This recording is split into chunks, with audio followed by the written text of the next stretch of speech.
welcome, ladies and gentlemen. My name is Juggernaut, and today we're going to take a look at a very interesting little game that came out semi-recently, I think about a week ago or so. I think actually exactly a week ago at the time of recording. Regardless, this is Wartales. Now, how would I best describe Wartales? Well, Wartales, in my opinion, is if Mount and Blade had a baby with something like... Oh, I don't know, these games are pretty vague and obscure, but there's a few games of this style, right? Where you assemble a band and it's turn-based combat and you go around killing people, doing quests, being a scumbag, or being a hero, whatever you choose. It's, you know, that sort of thing, in a really brutal and harsh medieval setting. Well, this is exactly it. What makes Wartales particularly interesting is that it's more or less a finished game. I mean, of course, there's feedback and that they want, and there's, you know, stuff to be added, and etc., but it's a more or less complete experience. There is a ton of stuff for you to do, but first of all, I think we should take a look at the combat, which something tells me I'm gonna have to fight these guys right now, so that'll be a good explanation, a good way to explain how it works, hopefully. Here we go. And yeah, like I said, the combat is turn-based. Now, before combat begins, you can actually deploy your troops however you see fit, and I'm going to deploy my troops like so. Now, what's very interesting is that initiative isn't really a thing in this game. See, you have initiative in some respect. The enemy has to deal with it a lot more than you do, because at the start of the battle, you get to choose who goes first. Oh yes, and that, I think, is a very fascinating, unique, and interesting way of doing things. So, let's begin with this guy. We're going to walk up over here and, you know, stab. Now, these guys are particularly tough, so this is not going to be an easy battle, but okay. And then, with this guy. Now, do we have any... No, didn't think we did. Okay, let's go over here and backstab this guy. Unfortunately, backstabbing, not really a thing. I would have expected backstabbing to be more of a element in this game, but, you know, attacks from the rear don't actually matter all that much. Ow. Yeah, I'm doing this to show you the combat, and I'm getting a sneaking suspicion that I'm going to lose in said combat.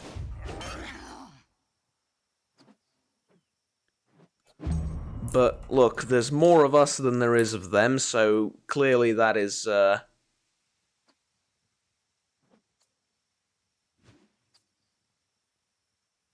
see, spear throw. I get the feeling that if I walk on it, I'm going to take 5 damage, which would be bullshit. Okay. So it's deal 5 damage or deal 4 to 8. Does it do anything else? No. Maybe it doesn't take up an action? Wishful thinking, I know. Okay, let's try and focus fire on the enemy. Okay, that ought to do something, and yeah, this does indeed work the way I think it does. Okay, well, that was utterly useless.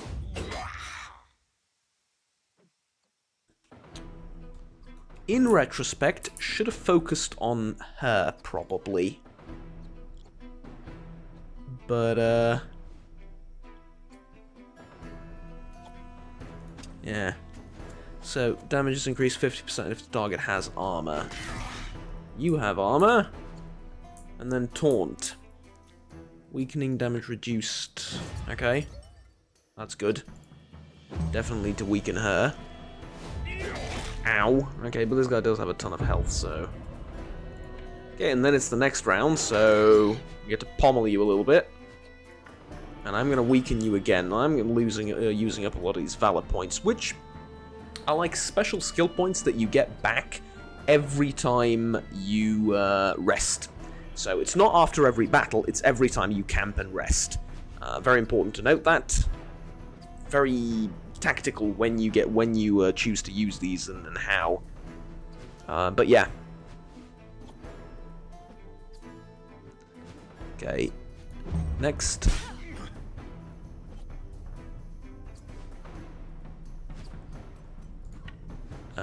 You see, yeah, I need to hit you because you have a ton of armor, and that was terrible. But okay. Okay, let's walk up behind you, and the other one that goes next, right? Stab.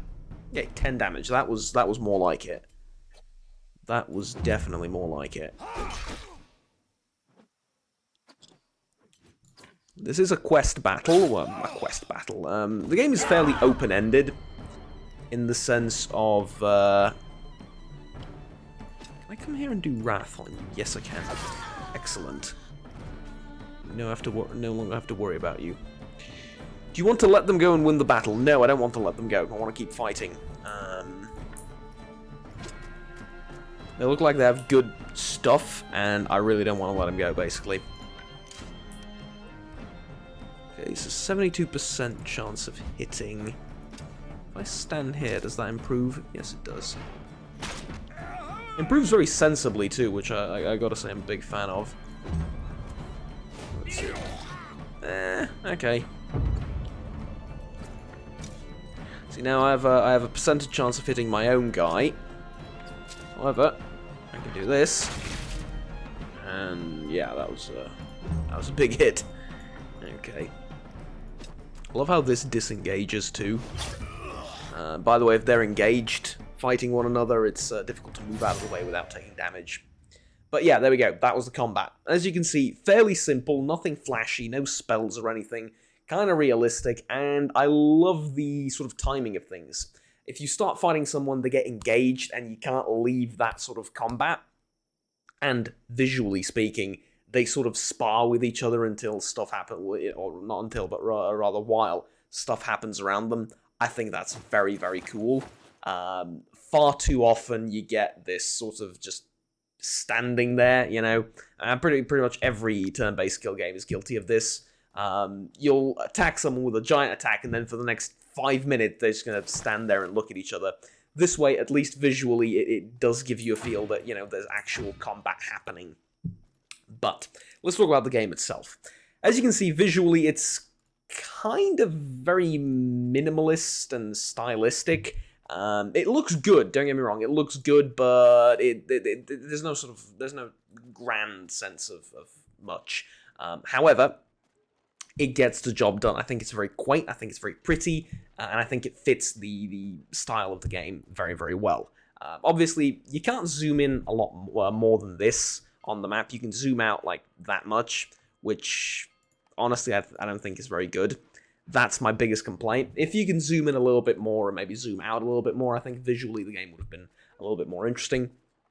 But anyways, it gets the job done. Visually, I think the art style is very interesting and cute. Not cute, quaint for the game and for the series. For the series? Well, why did I even say series? No, there is no series. Okay, so now let's talk about the economy of the game. Everything's for sale, okay? Like, quite literally, including your enemy's corpses. Now, why would anyone want to buy them? Good question. Would anyone want to buy them? Yeah, maybe you'll find someone who does. Well, this guy bought them, but for 0, so I was just making a point, basically. You can rest in taverns, or you can camp outside, whichever you prefer. If you rest in taverns, you recover everything for gold. If you rest outside, you recover everything for food, basically. You use bread and stuff like that. Now, there is a couple of things that I would like to sell here. Maybe I would like to sell the spear, maybe I wouldn't. I'll look into it a bit later. But this is essentially your inventory. This is your inventory capacity, your crowns, i.e. gold, and that's about it. You're thrown into the world to survive. How do you do this? Well, you can steal, you can rob people, you can attack caravans, or you can do quite the opposite. You can do quests, you can help people, you can work as a mercenary, etc., etc. The actual banditry part of the game is very important. There is suspicion that you get and accumulate through actions like stealing. Now, one of my people here is a thief, and what I can do is I can steal stuff from him. Now, for example, if I right-click to steal this apple pancake, it is quite expensive. Now, it's worth 21 gold to me, but if I want to buy it, it's actually 100 gold. Now, here's the thing. If he steals it, I will get between 40 and 50 suspicion. If my suspicion gets over 100, the guards will start looking for me and I will get into trouble. Also, you can get into trouble if you're stealing with the actual people that you're trying to steal from. They all have stats, they're all modeled in the game. So, stealing I avoid, at least with this party.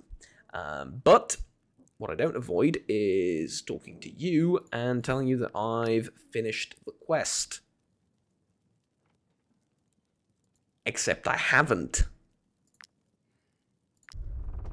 Okay, well, I thought that was the quest, but it clearly wasn't.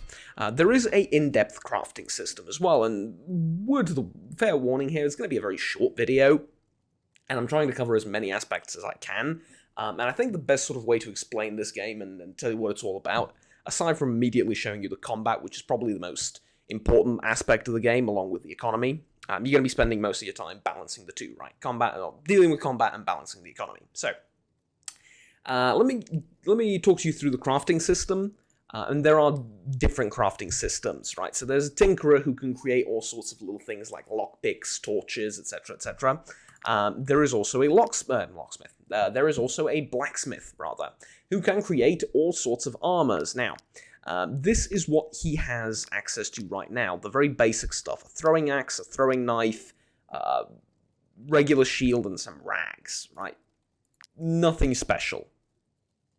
I might want to create a few shields or some rags or something along the way, by the way. For that, I'll need to look at my inventory. And for that, I'll need to take a look at my troops, and I also need to level them up. I think that would be a good idea. Now, I'll do this later because it's going to take too much time right now, but as long as I'm here, I might as well explain the leveling up system. There are two different things that you level up with each of your units in the game, with each of your companions. Now, it says companions, it's actually more like your units because there is no player character, right? You control all of them, so companions, Either way, mostly people think that, you know, a companion is someone you travel with. Here, it's like all the people traveling together, you control all of them. Either way. Two things you level up. First of all is something called Specialization. Depending on their class, and there are a ton of different classes, rangers, brutes, I think I only have rangers and brutes right now. Brute, ranger, archer, yeah, like all sorts of stuff. Depending on their class, they get different skills that they unlock. This is Specialization. So you can pick one of these, one of these, one of these. So for this guy, let's say they're engaged in combat. This gains deflection. If they are engaged in combat, you gain 1 valor point. Attack several enemies. Every time this unit engages in combat, you gain 1. Let's go with that one. Okay, and then let's give him extra strength, for example. Okay, and then we have to level you up. So every time this unit kills an enemy, you gain 1 valor. Next to an ally and is not in combat.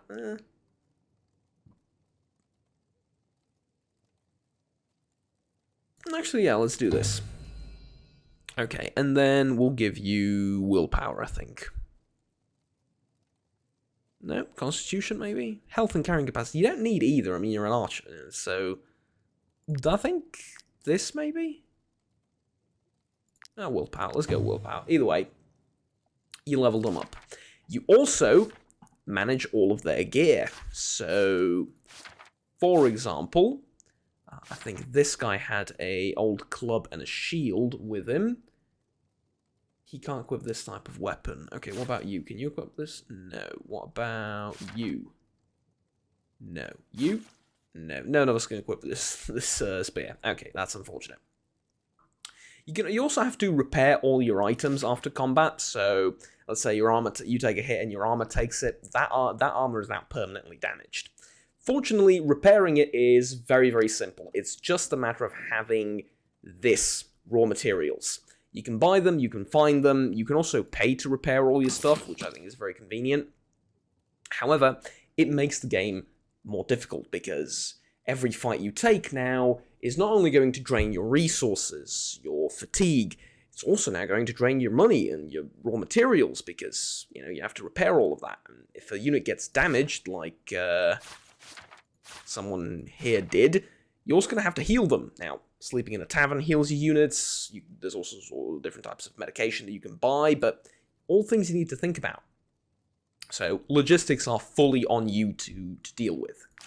But for now, like I said, these are sort of more side things. Let's go ahead and explain the top part of the UI, and then we can get into what the game's, actually like to play as it's fun and so on. So, happiness is a balance of multiple things. There's a troop bonus, there's how fed they are, different types of food you have, and troop size. The more of them you have, the less happy they are, for some reason. And game balance. There is influence. You gain this mostly through defeating enemies. Now, I say enemies, and I really do mean it. It's not just bandits. Bears, wolves, all sorts of things. Basically, anything that wants to fight you, you fight it, you kill it, you gain influence. And you use it to recruit companions and perform certain actions. Perform certain actions, that's dialogue, basically. You can use influence to convince people to do things in different quests, in different random encounters, etc., etc. Valor points, we already talked about. You use them for certain skills. Fun games, excellent. Food, fairly self-explanatory. At the end of each day, you consume a certain amount of food. The amount you have, or if you have more than you need to, it increases your troops' happiness. Gold is fairly obvious. However, there is a wage. You need to pay your companions wages every 3 days. Currently, my wages are 82 and my current total is 197. What happens if you don't have enough to pay your wages? Not good things. Not good things, as you can imagine. So, yeah. Gotta make sure you pay your wages. So now you can see that gold is now really a big problem. You needed to rest, you needed to buy food, you needed to buy equipment, you needed to buy medication and stuff like that, you needed to pay your wages, and you needed to repair stuff after battle. Yeah, you can see how taking the wrong fight might not leave you dead, but might leave you in financial ruin. So yeah, important to balance all these things.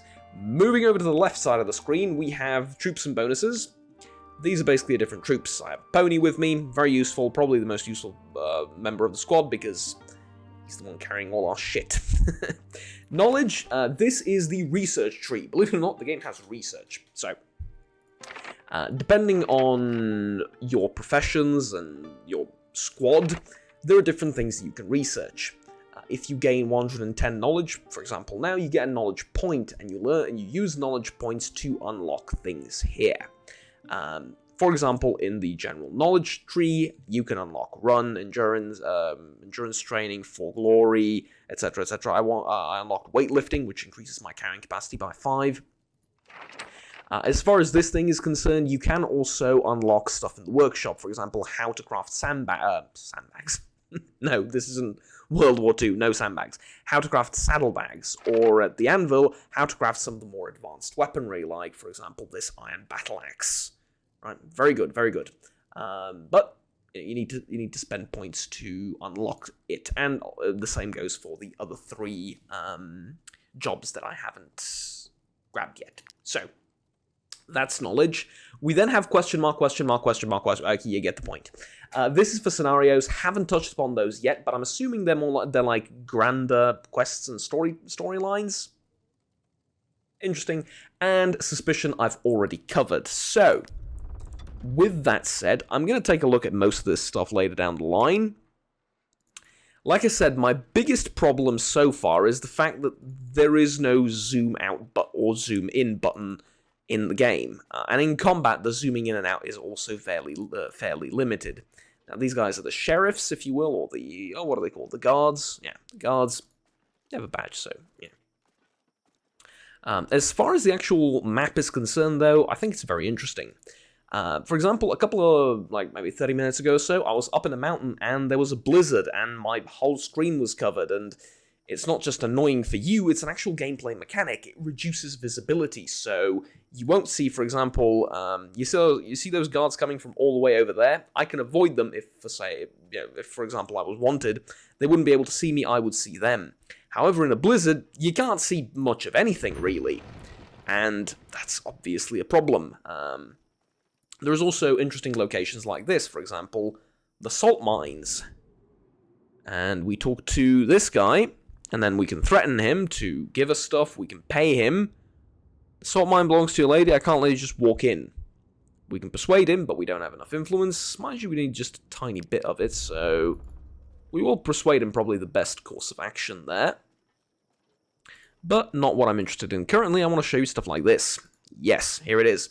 Collectibles. You can collect stuff on the map. So, resources, usually it's like wood, iron, flowers for, I'm assuming, crafting, medication and stuff like that. Which is interesting. And then, you know, more locations like this. Farm, you just click on it and you go in. So, currently at the farm we see this person.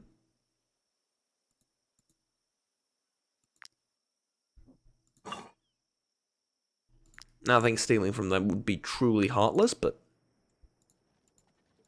you know, to each their own, I suppose. And there is, of course, a world map. A world map with a slightly bugged view thing right there, but doesn't matter. So, world map doesn't seem all that big, to be honest with you, but I won't judge it too harshly because I haven't played enough to get to the edge of the map, and maybe it expands more as you explore it. Don't know, we'll see. However, it does have 26 locations, and I've already discovered 6 of them, and I haven't been playing for very long, like an hour and a half, 2 hours maybe. Yeah. This group, and I have another group, but yeah, 2 different groups. I just wanted to see how it plays out. Now, this is Tiltron County. Maybe there's more counties out there. Maybe more will get added in later. For now, though, the map doesn't seem all that big. Anyways, let's camp for the night. And the way we camp for the night is we click on this. We give ourselves the food we need, and we do it. However, I believe there should be a way to craft something too. Obviously to craft something, cooking, yes. We need a cooking pot for that though, and we don't have one. Okay. So we'll just have this. And we'll rest. You haven't paid your companion wages. Yeah, let's pay them the wages, and let's rest.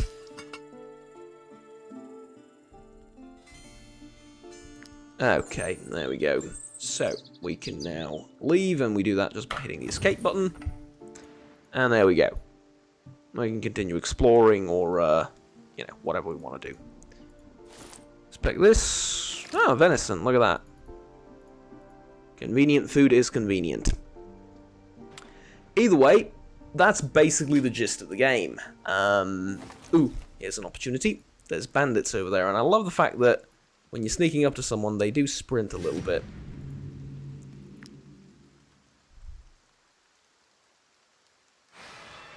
There we go. Now, there is, obviously, a plethora of different ways to play this game.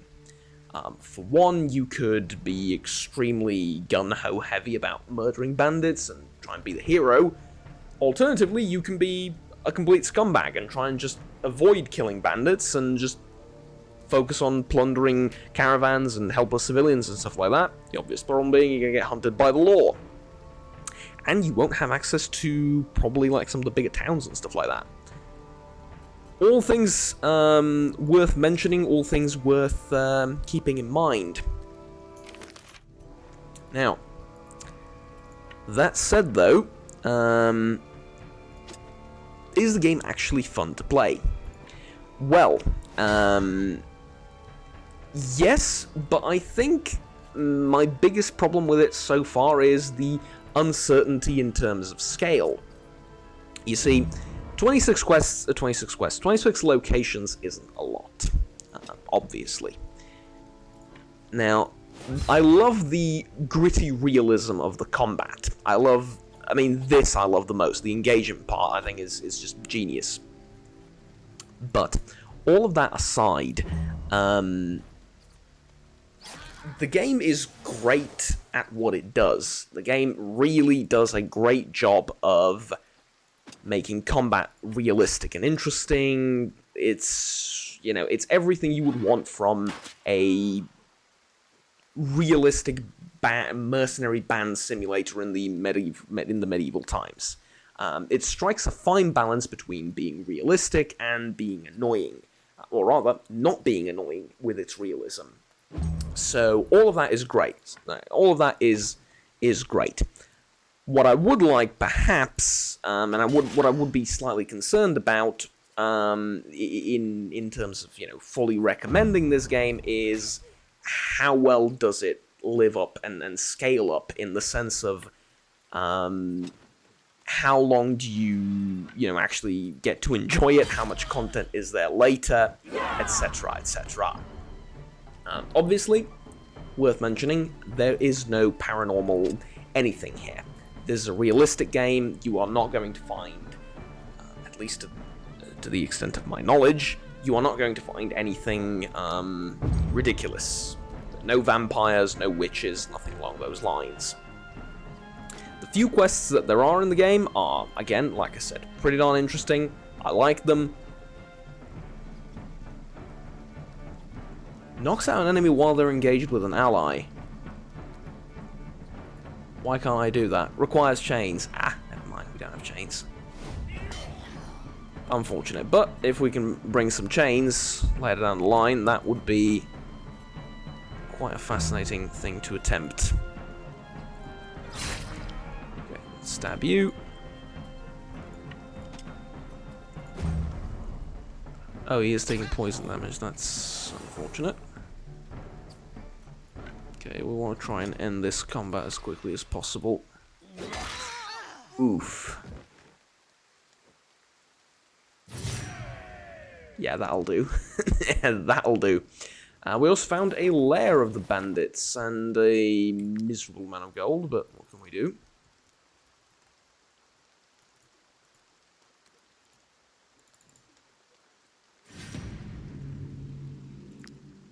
We've ambushed these guys too.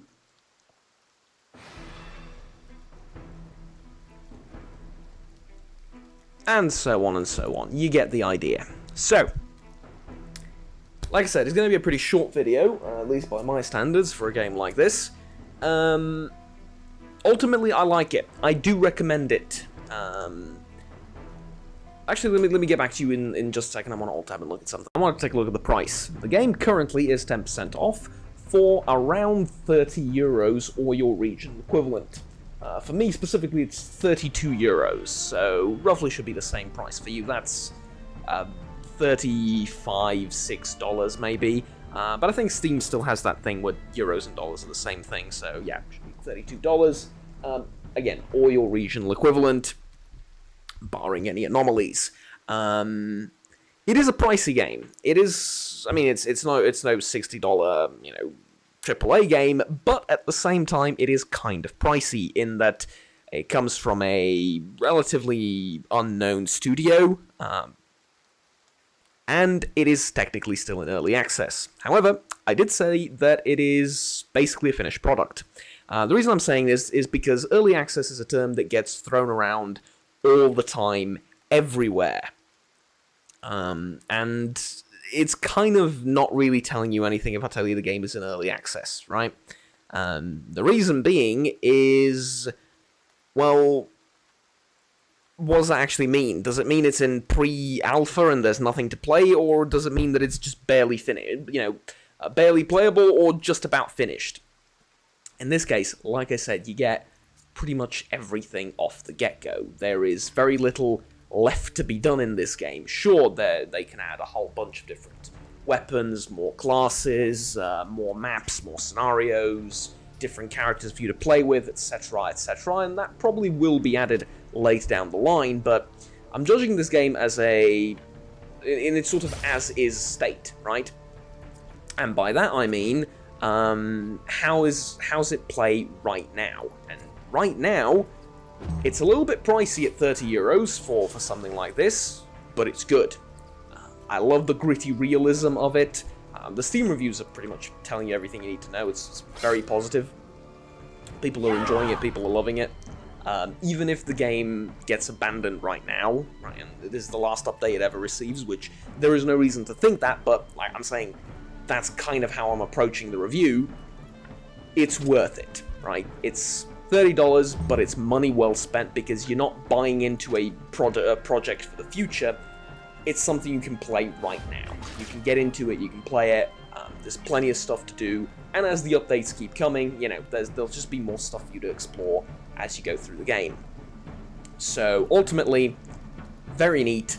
I wish you could zoom in more, I wish you could play around a little bit more with the camera, like, I can turn around like this, but then I get, you see, like the lighting gets a little bit,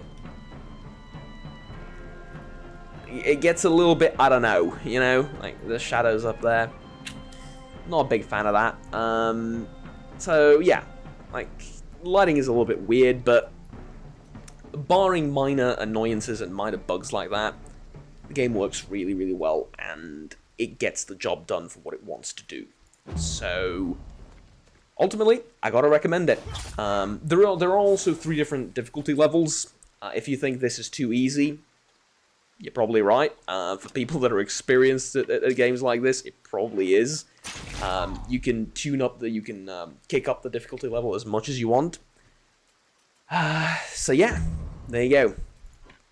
You can carefully construct your squads to make sure they all make sense and play well with each other, or you can just put a ragtag group of strangers together and make them work. A lot of freedom in how you can play the game. Something that I haven't mentioned is also viable. You can kind of play the game like a trader too, buying expensive goods from one place and selling them to the other. Very viable, very realistic, very sensible, and yeah, the game just lets you do it. You might get ambushed by the occasional caravan here and there, and maybe you'll need to do some side quests along with your caravanneering to make it economically viable, but at the same time, you can do it. You can try it. So, there you go. It's a really good game. It's a really good game if you're into stuff like this, and it's looking to get better in the future, so, you know, it's a worthwhile investment in my modest opinion. Anyways, yeah, there you go. We've unlocked a new knowledge thing. Awesome. And with enough influence, we can now go and enter that mine as well. But one more thing I would like to show you before we continue, and that is the paths. So, you remember how 5 seconds ago I talked about all the different things you can do? Well, here it is represented in in-game mechanics. Power and Might. The path of Power and Might is fraught with danger and fearsome enemies. Basically, how good you are at fighting. You need to kill champions, successful hunts, win battles, etc., etc., and you unlock all the titles here. Titles earned 0, battles 121, 3 normal or difficult battles 145, that makes me level 1. Level 2 maximum valor points increase by 1, and then as you can progress through the levels, you unlock different stuff and level up. Trade and Wealth. Earn money by basically just selling everything. And then you can negotiate for stuff, and then you unlock more aspects of the game as you play. Banditry, access to assassination missions for level 2. Winning battles in ambush, stealing, and I'm pretty sure murder is going to be here at some point or another. And then, of course, the knowledge path, crafting, recipes, etc., etc. So yeah, as you can see, a whole heap of stuff for you to do. You can unlock all of these. You can focus on just one. A lot of freedom for you to play around with. A lot of different things you can do. So yeah, personally, what I would love to do is set up a bandit group, which this kind of already is from the start. But I would love to set up like a bandit group and then go and we're gonna have to fight again. Okay. I would love to set up like a bandit group and just do banditry for the whole game, like just raid caravans, steal, plunder, etc., etc. I think that'd be very fun, and see how quickly it takes me to, or how quickly I completely fail at the whole thing. Either way, whatever you choose to do and however you choose to play the game, you're going to have a lot of fun with it. And I fully recommend it. So it's actually not as short of a video as I thought this would be. Either way, thank you very much for watching. Okay, let's try again. Thank you very much for watching, ladies and gentlemen. Please remember to like, subscribe down below if you enjoyed the video, and we'll stay tuned with the rest of the content that I produce on the channel. It really does help out a lot. And until next time, have fun, take care, and bye-bye.